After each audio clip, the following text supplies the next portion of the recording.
Hello, I'm Stephen Galpin and welcome to Property Question Time. This is a show where you can have your property related questions answered by a team of property experts, and joining me today is Charlotte Edwards, property developer, landlord and coach, all the way from Shropshire. In the West Midlands, yeah. Wow. How many miles? Journey. That's a bit of a journey, isn't yeah. it? And you drove?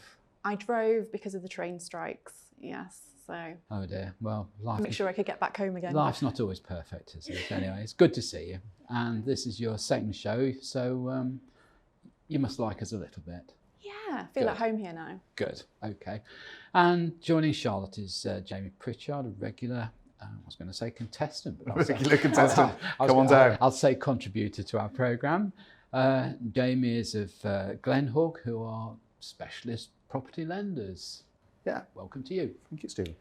Okay, so we'll get straight on with the questioning. And Charlotte, you're going to go first. So, are developers and house builders following what seems to be the government's lead in putting eco considerations on the back burner as we are heading for a recession and price issues become daily more important? Ooh, as a developer, I'd love to put eco considerations on the back burner. Unfortunately, developers have to build what the government tell us to build, and we have to meet those SAP ratings.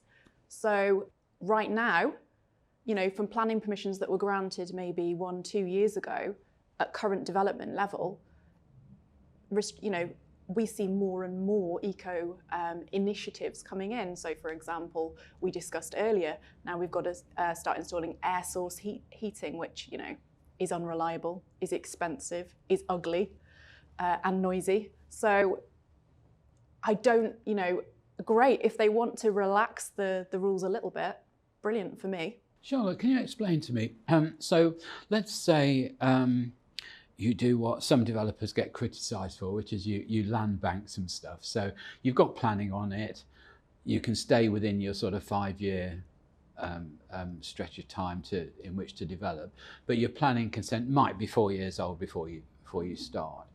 Do the eco provisions of the time you got planning permission apply, or does it become a current issue? Well, I do believe it's based on building regs. So for example, if you make any changes to the plans, then they do reassess the SAP calculations, I believe.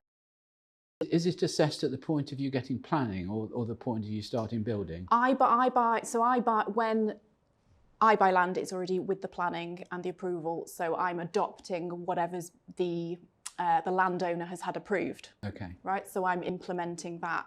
But if I wanted to make any changes to that, I believe they reassess the energy ratings, and then they would bring in any new regulations. If you got your planning 4 years ago, for instance, or the person you bought from did, then the regulations are going to be a lot softer than they are today, aren't they? Depends, because like you said, they're talking about now relaxing some of the rules. So right now, I feel like the rules are actually quite stringent. And, there's a lot of jumping through hoops, we've got to put, solar PV panels on to get the SAP ratings in this particular house, or, we've got to increase the cavity or the insulation. It doesn't feel like it's certainly not an easy thing to achieve the level that the government are requiring of the energy ratings. Do you think we understand enough about all these green ideas and implementations in building regs? Because I'm not sure we do. I think it's a little bit like electric cars. I'm not 100% convinced that electric cars are the future. Could be hydrogen. It's, I think the people making the decisions, I don't know, what statistics they're going off, but for example, with the air source heating, we have nothing but issues with it. People don't like it. The radiators inside the properties are big and ugly. The air source pump outside is noisy. You need a big sort of area to keep the actual cabinet in that operates it all. It's not practical.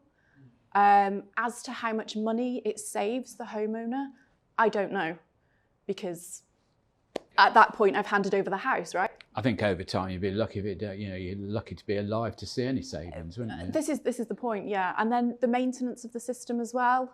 If we look at the oil-fired central heating, okay, oil is not, the most environmentally friendly, but we know it works. The plumbers know how to fix it if there's a problem. And buyers like it because they know how to use it.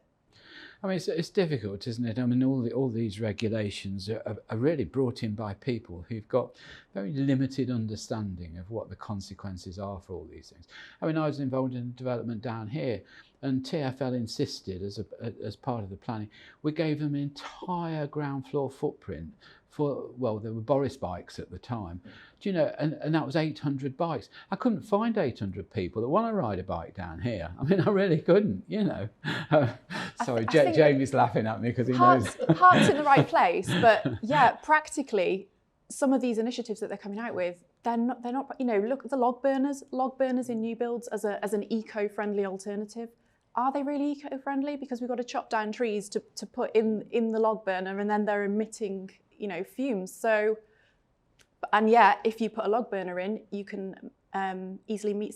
But as a developer, this must play havoc with your costings. Well, yeah, you can't. Yeah, I mean, I've just taken on a development site now, and we've had to change a few things. We've had to then reapply for new SAP ratings, estimated SAP ratings. They tell you what you can put in the property, what you should put in the property, and you know, we're having to tweak things like, oh, we're going to have to put 2 solar panels there or a log burner there. You know, air source heating over here, just to try and match, you know. And then if you've got a 3-story property, it's even harder to get the SAP ratings. So you've got to put an extra few solar panels on, an extra log burner. It's very jumping through hoops. Yeah, but with that solar business, I mean, I thought the government stopped all the sort of solar panel grants and assistance some time ago, and yet now they're saying, oh, well, this is probably the new thing, really. It's probably more efficient than the wind farms onshore. Yeah, but you try and find an installer for solar PV panels, all of a sudden, because the energy requirements of new builds have, you know, the levels have been raised, there isn't the trained people out there to come and install these solar panels. So there's an issue with, you know, training people to actually be able to install the government initiatives. I bet you're glad you don't have to get involved with all this, Jamie. No, as a lender, yeah, that's why I've been quite quiet, haven't I, for once? So I think you're glad you got the eco question. But you know, from a carbon neutrality point of view, as a lender, we take that seriously, and on all those areas, because what I'm hearing, and a lot of the people will be listening and they're thinking, how will that affect me in the bottom line, isn't it really? How will that affect my profits? But you know, not to be the eco warrior on the panel at the moment, but is it right for the environment as well as it's not right for profit, but is it the right thing?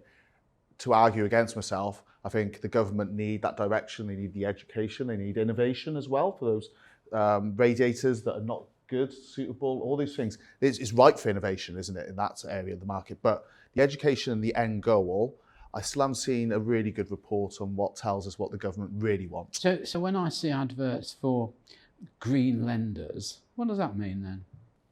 It doesn't just mean our brand, okay? So the green logo, it does mean that we're bringing out products that are based She's listening on... very carefully, so I'd be careful.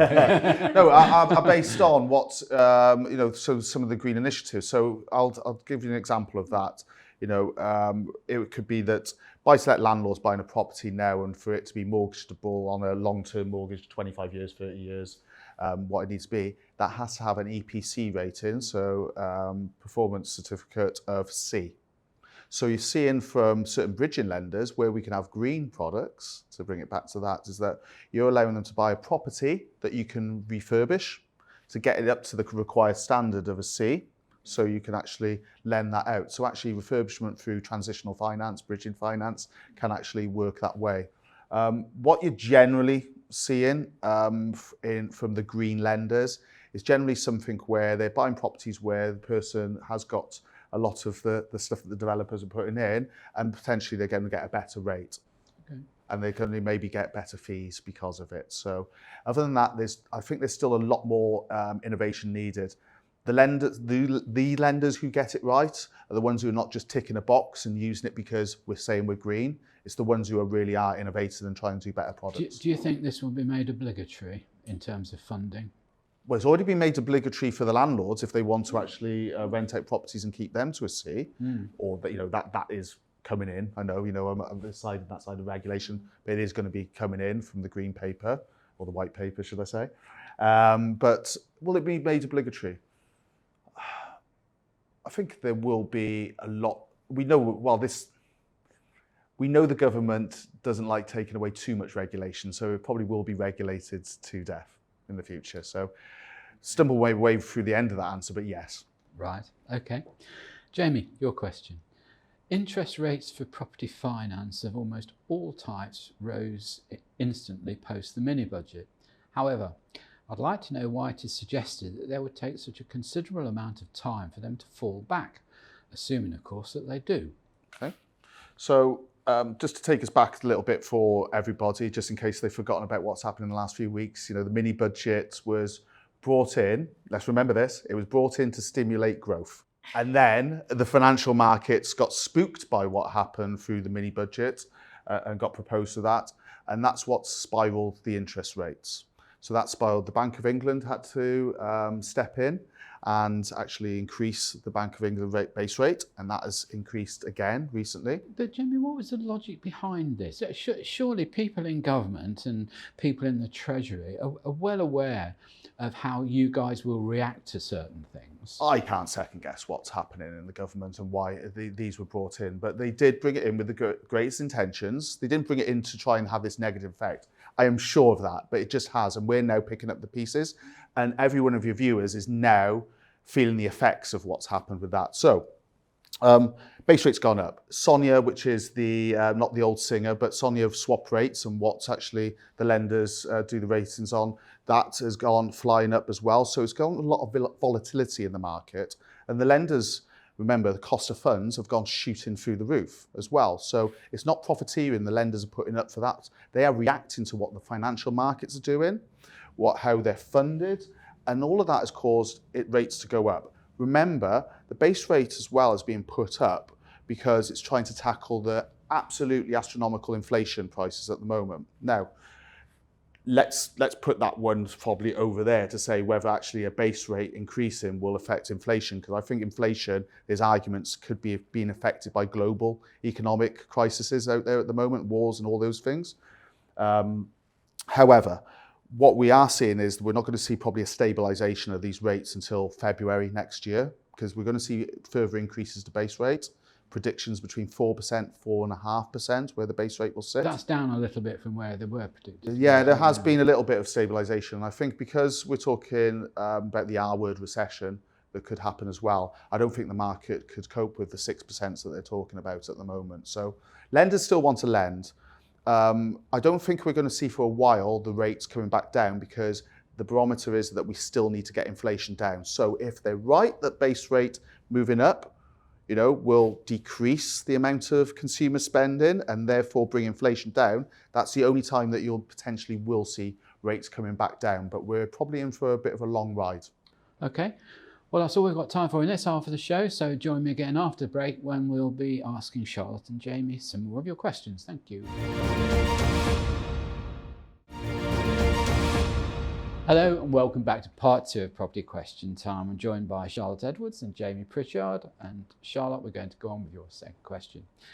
In relation to house purchases, do the panel find that the green eco considerations are more so differing in parts of the UK, or is the interested concern pretty universal countrywide?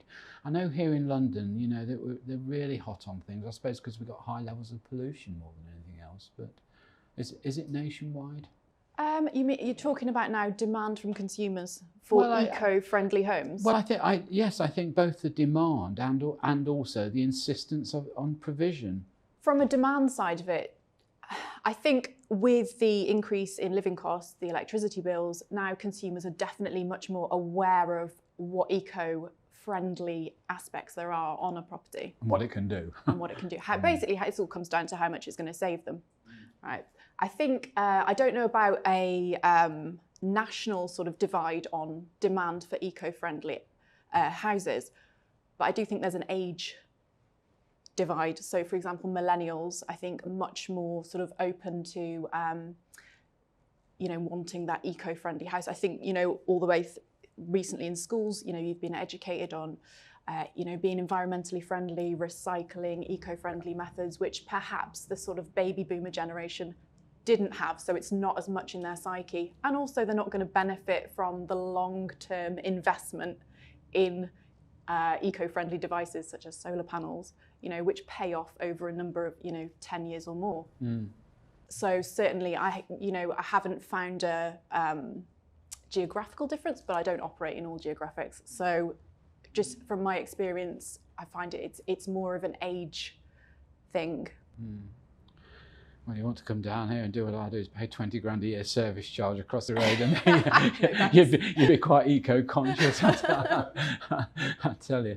No, I mean, it is a difficult thing. And one of the things that always comes to mind when the governments talk about re-insulation of homes, things like that, doing things retrospectively, this must be very expensive to do, and you would know as a house builder and developer. Yeah, I think so. I mean, the difference between, a property that I'll take on as a buy-to-let, perhaps built in the 50s, no sort of damp course, no insulation, very little insulation in the loft, and then compared to the equivalent size new build today, anyone who's got a new build knows you turn that central heating on, you only want it on for about 20 minutes and it's stifling.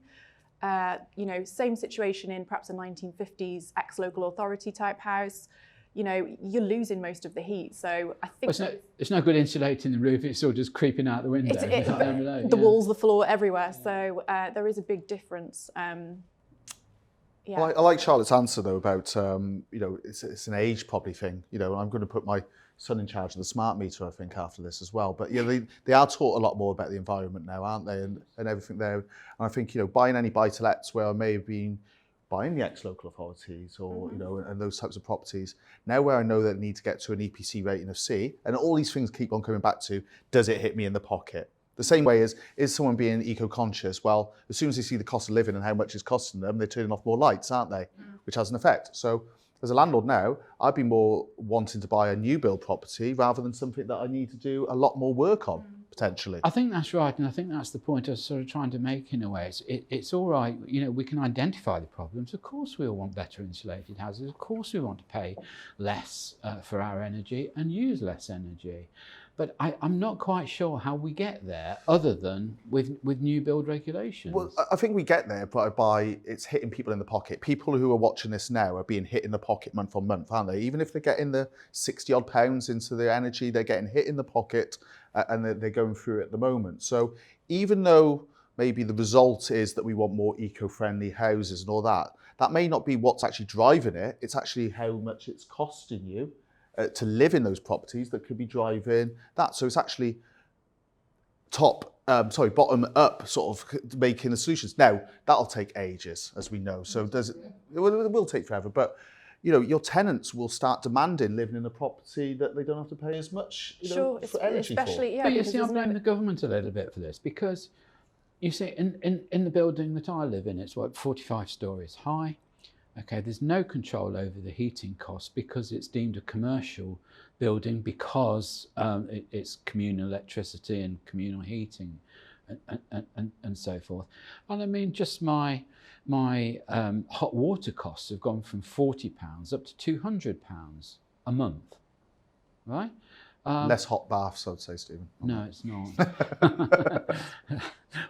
I think we'll not get into that one, but I can assure you it's not. But I mean, that's the sort of difference in the cost consequence when nothing is controlled. And I think it was a huge government error to leave, multi-occupation buildings out of this. I think that's one big error. But I think the other error is to talk about all this retrospective fitting of insulation and heat pumps and things.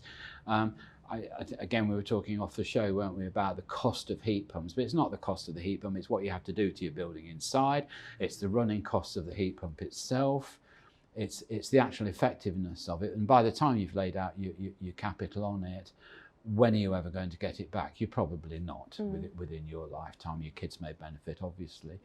And I mean, I love the idea that Elon Musk had, which was like lovely sort of glorified solar battery chargers outside your house and a bank of household batteries. Great. Well, it does work in Australia, but you'd struggle. More limited here. You'd struggle here outside of the summer, wouldn't you? Would help me in North Wales through the winter or part of the summer, I think, cold as well. Yeah. But I thought you just burnt them down in Wales. Okay. I think at the moment, though, landlords aren't incentivised to do it, to insulate their properties, because right now what financial benefit is doing that to properties. So I think government's going to have to incentivize landlords Correct. to to damp proof, to insulate, to bring in these sort of air source heating systems, if that's what they want. But I mean, you must have seen it. You're a landlord. You're going to a flat to do something or value it or do whatever you're doing. They've got the thermostat at say 24 or whatever it is, windows wide open, and they're complaining about the heating bill. But it happens. Yeah, I would say education, but I mean, I would regard that as common sense. So I think in some scenarios there's not a lot you can do. So. Yeah. Okay, all right, Jamie. Your second question. If lenders maintain, say, a 2% above base rate margin when lending, if base rates grow, although the margin stays the same, the actual amount of interest paid in pure monetary terms grows significantly too. Would this provide an opportunity to negotiate terms with potential lenders? And I mean, let's just use a very simple example. If your base rate's at 2 and you're paying 2% over base, on 100 quid you pay 2 quid, right? If it goes up to sort of a 10% base rate and they want 2%, you're paying 12%, so you're paying 12 quid per £100, aren't you? So there's a 10 quid difference. I feel I'm going to disagree with you again, aren't I, on this, Stephen? I think it won't be disagreeing with me, but I take the point that there is a higher monetary value to the margin. I think we could probably agree on that. So let's put aside that the person asking the question said about the 2% margin. So it's not generally a 2% margin in these things, definitely not. And then looking at the sort of risk parts of an increase in rate environment. Yeah. So let's put those two things aside and let's answer the question head on. Is that if the interest rates and the lenders have increased their interest rates, that doesn't mean that increased interest is totally profit. Their cost of funds is totally, and dependent on how those lenders are funded, has changed, has increased, and they're not making as much profit as your lenders, as your viewers Jamie, thinking. let me just jump in. I quite take your point. I'm not saying that, or I don't think the viewer's saying anyone is particularly profiteering, but it's a pure fact, isn't it, that if the margin stays the same in between what the lender is taking his money at and what he's lending out at to you is the same margin, but on much higher figures, the cash difference of what you're paying is greater, isn't it? But the margin has moved. That's the point. So with the base rates changing at the moment, I get your point in that example that you're giving, but in reality, that's not how it's happening.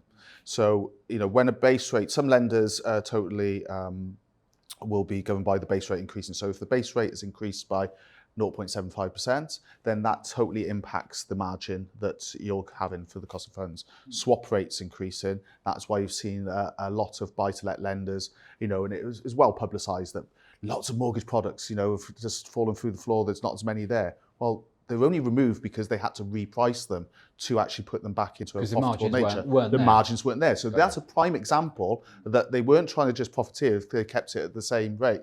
They had to change the rate because their funding was not there. So we've said this, the market is well capitalised. However, the lenders are, businesses. They do need to make profit, just the same way as your landlords need to make profit, but there's no profiteering in it. I'm not saying they would. To answer this last bit of the question, which was, remind me of the last bit of the question. Can you negotiate? What I would say about negotiation is, and I'm sure Charlotte would back me up on this, is find a great broker. Find a great broker, because you can't negotiate with your high street lender if you're trying to buy that house to live in itself, because those rates are cast in stone until the next time they change them. And they've got a bank of money which they're lending out at that rate and they've costed it up. However, you can sometimes negotiate on fees and getting the right fees. True. So you can save money on legal fees. You can save money, by the way, by choosing the right broker, by not going to 2 lenders first before you get the right one. They will choose the right lender first time, which means that you're only paying the fees once and doing that. And on top of that as well, we need to make sure that some of the short-term lenders and deals that are out there, you can sometimes do deals and negotiate on sometimes the costs on that. However, the really most important part is that we keep on talking about cost and interest rate. How do you know that that interest rate, if it's lower than that one in your example, so I've got throwaway figures, 5% here, but I can achieve 4.5% there.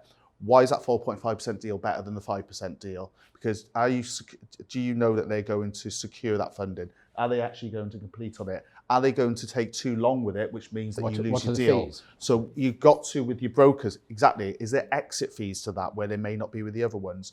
A good broker will be able to break down where the headline rate is not just the thing that draws you in, they will be able to help you out. I suppose the other thing, which actually reflects on a question we had earlier about why is it that interest rates go up very quickly but they don't seem to come down so fast, is that people do forget that lenders have to borrow their money to lend. Correct. And they've got to assess the amount of time that money's going to be out and what they're committing to be able to make sure they charge the right rate over the period of time. So, let's just talk about banks. Banks out there at the moment, and they're saying why the rate's gone up on that. Because banks, are funded in lots of different ways, but let's just go for one of them, deposit taking. Your old building society, they have to bring those savings in to lend out over there. Well, guess what's happened? As the base rates increased, guess what savers want? A higher rate of interest for the deposits. So that's actually costing the bank or building society or more money to bring that in. And that is why the mortgage rates on that side have to go up as well. So they have to balance the books. But swap rates have increased. That's the money you got. And there's a lot of volatility in that yield curve over sort of a 10-year period at the moment, especially over 5 years. So those costs and those margins are really being affected. Okay, all right. Well, that's all we've got time for today. So thank you both very much. Jamie, Pritchard, thank you for your expertise on the financial world. Thank you. Charlotte, thank you for your expertise as a developer and a landlord and a coach. Thank you. Thank you for coming down. I'm Stephen Galpin. Join me again next time on Property Question Time when we'll be answering more of your questions.